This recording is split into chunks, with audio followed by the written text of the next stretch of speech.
Try this situation on for size. It starts out as a typical day, one day, next week. You roll out of bed, you shower, you make a light breakfast. Maybe you read the paper before heading out to work. You check yourself in the mirror. You look sharp. And then you head out to the curb to rev up the old truck and drive to work. Well, surprise, that old reliable Toyota is gone, and in its place, a new improved Toyota 10. The manufacturer has crept into your truck overnight and upgraded it. Whoa, it's cool. It has a bigger, more reliable engine. You can talk to it, and it talks back. Better navigation, more safety features. Instead of that boring old gauge cluster on the dashboard, now you have a big screen with lots of animated icons. Everything's at your fingertips. There are even buttons you can push to go to places that you've never been, but you know you want to. And there's weather on your dashboard, Facebook, sports, personalized radio stations, an app store, and it's all free. Sounds great. You open the driver's door. Oh, wait a second, now you need a PIN code to open the door. But okay, you hop in and you punch the new improved start button and nothing. The car won't start.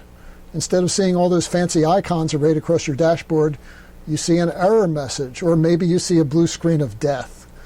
As Dr. McCoy would say, "It's dead, Jim."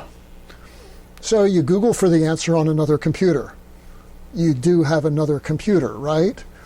And what the manufacturer says is, if you're not happy with your new improved Toyota 10, go to the control panel and hit the button that says, "I want my boring old truck back." Well, what control panel? There's nothing here but a blue screen. What? You don't have a backup of your old truck? Well, that's it. You're not going to work today. In fact, you're not going anywhere until you get this truck towed to the shop and repaired, possibly at considerable expense. Are you happy now? Did Toyota, or perhaps I should say Microsoft, make your day? Well, obviously I'm talking about the Windows 10 upgrade. It's not working for a lot of people. In the past few weeks, these Landmark clients have found that their computers won't boot after a failed Windows 10 upgrade. And understand that these are just my clients, a very small percentage of the whole population of Windows users in the Washington, D.C. area. Well, it hasn't been all bad. Stephen in Reston came down one morning to his Landmark computer, and he found it running Windows 10. He hadn't asked for it, but there it was, and it works. Then there's Lanier, a retiree in Mitchellville. He went upstairs to his bedroom office one day and found Windows 10 running on his Dell.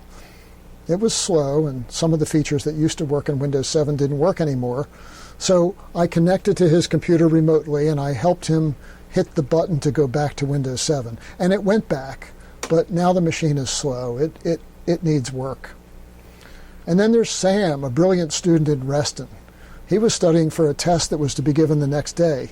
His laptop suddenly popped up a message that said, "Hey, time to move to Windows 10.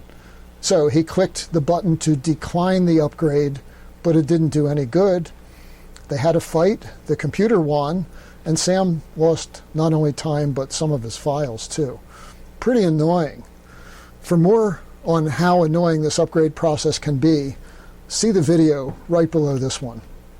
So, Microsoft says the upgrade to Windows 10 has been spectacularly successful. I would say otherwise. I'm seeing a failure rate of as much as 10 or 15%. That's a lot. It's not the operating system itself that's defective, it's the process of upgrading from Windows 7 or 8 to Windows 10 that's problematic.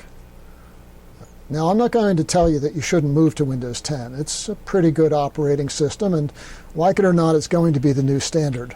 What I will suggest is that you take control of your Windows and decide whether or not you're going to make the move, and if you are, when you're going to do it, and how you're going to do it.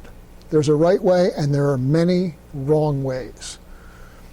Mostly on this web page in which I'm embedded, I'm going to talk about numbers 1 and 2.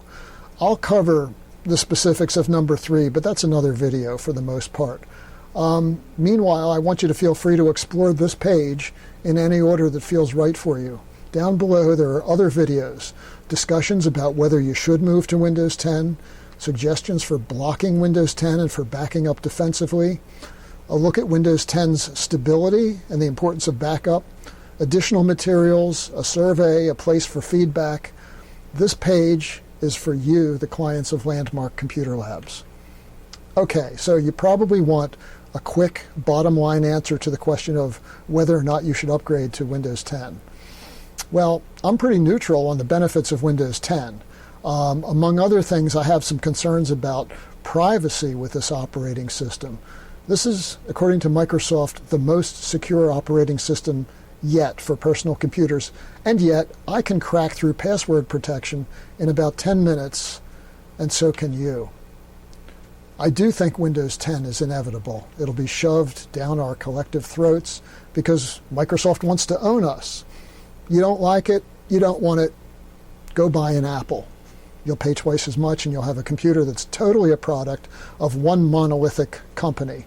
Or you could install a Linux-based operating system like Ubuntu on your PC. That's an interesting possibility. There are no licensing fees.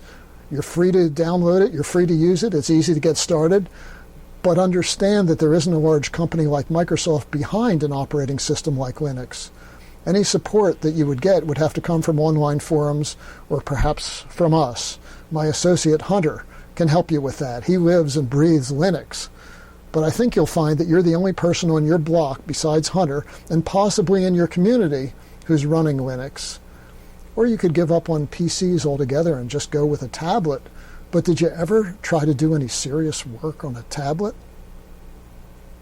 Okay, so let's assume you're going to stick with Windows. If you're not sure what to do about the Windows 10 upgrade, don't upgrade now. Just wait. There's a patch for Windows 10 that's coming in July. It was scheduled for spring. It hasn't arrived yet. That patch, we hope, will fix the problems we're seeing with the upgrade process. So if you're not in a big rush for new and fancy and shiny, just wait. Keep that Toyota truck safe in your driveway and keep it locked. And so my bottom line recommendation on Windows 10. Get it if it interests you. Stick with Windows 7 or 8 if it doesn't interest you. But if you're going to upgrade your existing computer, just wait for now. And that's my video opinion.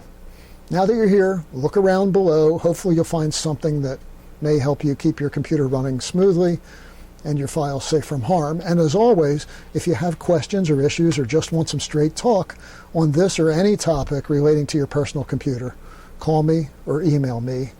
I'll do my best to help you get maximum performance with minimum hassle from your personal computer.